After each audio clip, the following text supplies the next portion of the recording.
Doctor साहब, जहाँ कुछ ये हमले करने वाले हैं, खाके बनाने वाले हैं, कुछ मज़लूम सहने वाले और दर्द भरी आहें भरने वाले हैं, एक तीसरा तबका भी है जो उधर तो कुछ नहीं कहता, मैक्रोन जो करता है उसकी वो मजम्मत नहीं करते, दुनिया जिस उस पर चुप है वो नहीं कहते, वो ये नहीं कहते कि आज़ादी इजहार का ये मतलब नहीं होता।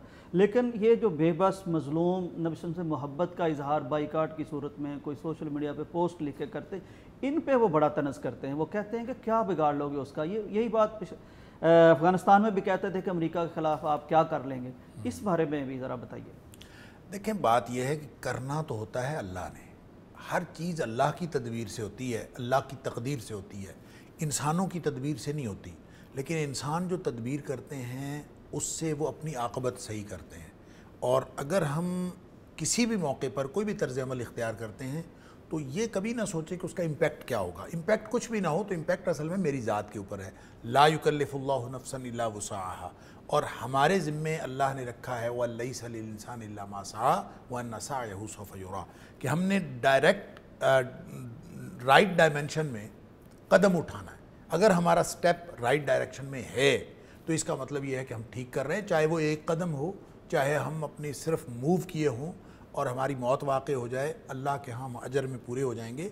अब जाहिर सी बात है कि हम क्या कर सकते हैं, ये हर शख्स का एरिया ऑफ ज्यूरिसडिक्शन डिफरेंट है। मैं मजम्मत करूं और आप मजम्मत करें, हम टीवी चैनल पे बैठ के मजम्मत करें, बात जचती है, हम इसके अलावा कुछ कर नहीं सकते।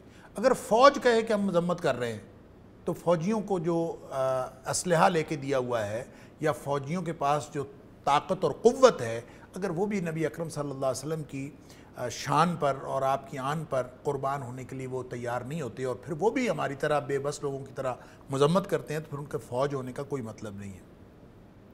लिहाजा हर एक का एरिया ऑफ ज्यूरिसडिक्शन है और उसको उसके मुताबिक करना चाहिए। रह गई ये बात कि जो लोग तंज़ करते हैं तो उनको मैं ये समझता हूँ अपने ईमान की फ़िक्र करनी चाहिए। उनको ये मालूम ही नहीं है कि ये नबी अकरम सल्लल्लाहु अलैहि वसल्लम के साथ मोहब्बत का मामला, नबी अकरम सल्लल्लाहु अलैहि वसल्लम के उम्मती होने का मामला कितना नाजुक है। अगर ये निस्बत टूट गई तो फिर तो कुछ भी नहीं बचा। अगर नबी अकरम सल्लल्लाहु अलैहि वसल्लम के साथ निस्बत किसी भी वजह से टूट गई तो फिर कुछ नहीं बचा।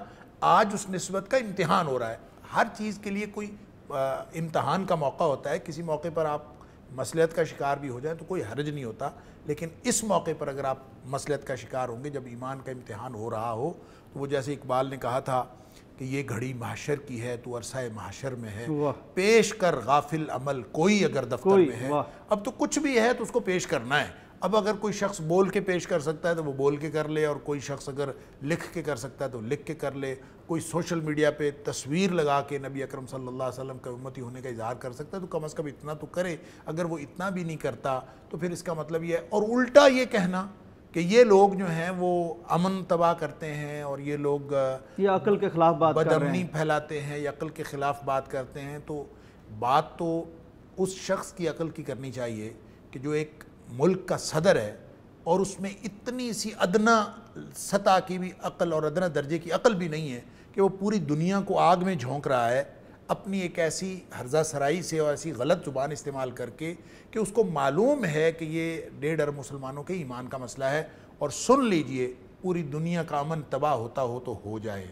मैं ये बिल्कुल क्लियर कट बात अर्ज़ करूँ, अमन बहुत बड़ी नेमत है, लेकिन ईमान के बाद ईमान असल नेमत है। अगर ईमान बच गया तो पूरी दुनिया सारी जल जाए, हमें उसका कुछ नहीं है। असल बात यह है कि ईमान बचना चाहिए, और ईमान बिर रसाला का इस वक्त तकाजा ये है कि हम नबी अकरम सल्लल्लाहु अलैहि वसल्लम के ख़िलाफ़ उठने वाली इस मुल्की सतह की आवाज़ जो उसने एक मुल्क ने उठाई है, जो किसी फ़र्द की तरफ से नहीं है, फ़र्द की आवाज़ पे चुप किया जा सकता है, और इस आवाज़ पे अगर हम चुप करेंगे तो फिर पूरी दुनिया में हमारी रुसवाई ही नहीं होगी, अल्लाह के यहाँ भी हम शैतान की फ़ौज में लिखे जाएंगे। लिहाजा वो लोग क्या जाने नबी अकरम सल्लल्लाहु अलैहि वसल्लम की शान के बारे में, जिन्होंने ना कभी नबी करीम सल्लल्लाहु अलैहि वसल्लम के उम्मती होने पर फ़ख्र किया, ना उनको नबी अकरम सल्लल्लाहु अलैहि वसल्लम के उम्मती होने के एज़ाज़ की कोई फजीलत मालूम है, और ना उनको इस एज़ाज़ की किसी कैफियत का अंदाज़ा है। ये तो उन लोगों को पता है जिनको दिलों में अल्लाह ताला ने मोहब्बत रसूल सल्लल्लाहु अलैहि वसल्लम अता फरमाई है और वो पूरी ज़िंदगी इसी मोहब्बत में गुजार रहे हैं। लिहाजा तंज़ करने वालों को भी खबर हो और पूरी दुनिया में मनफी तबसरे करने, मुसलमानों के जज्बातियत पर मनफी तबसरे करने वालों को भी खबर हो یہ معاملہ جذبات کا نہیں ہے، یہ ہمارے ایمان کا معاملہ ہے۔ تمہارا امن جاتا ہے تو جائے، ہم اپنے ایمان کے تحفظ میں جو ہوتا ہے ہم کریں گے۔ اور ظاہر ہے ہم جنگ تو نہیں لڑ سکتے، جنگ تو اعلان جنگ کرنا تو ریاستوں کا کام ہے۔ اللہ ہمارے حکمرانوں کو اس بات کی توفیق دے، اگر ہمارے حکمران اعلان جنگ کرتے ہیں تو ہم انشاءاللہ اس میں بھی پیچھے نہیں رہیں گے، ہم ان کے ساتھ دست و بازو بنیں گے اور سعادت سمجھیں گے کہ ہم اپنی شہادت پیش کر دیں اور ہم اس کے لیے جو کچھ کر سکیں وہ کر گزریں۔ لیکن اگر وہ نہیں ہوتا تو ہم اتنا ہی نہیں کر سکتے کہ ہم مصنوعات کا بائیکاٹ کر لیں، ہم زبان سے کوئی بات مذمتی کہہ لیں، یا جو کچھ ہم کر سکتے ہیں وہ کریں۔ اگر آج کسی نے اپنی کوئی صلاحیت بچا کے رکھ لی، آج کسی نے اپنے کوئی الفاظ بچا کے رکھ لیے، یا اس نے نبی اکرم صلی اللہ علیہ وسلم کے حق میں استعمال نہیں کیے، تو وہ قیامت والے دن اللہ کو جواب دینے کے لیے تیار رکھے۔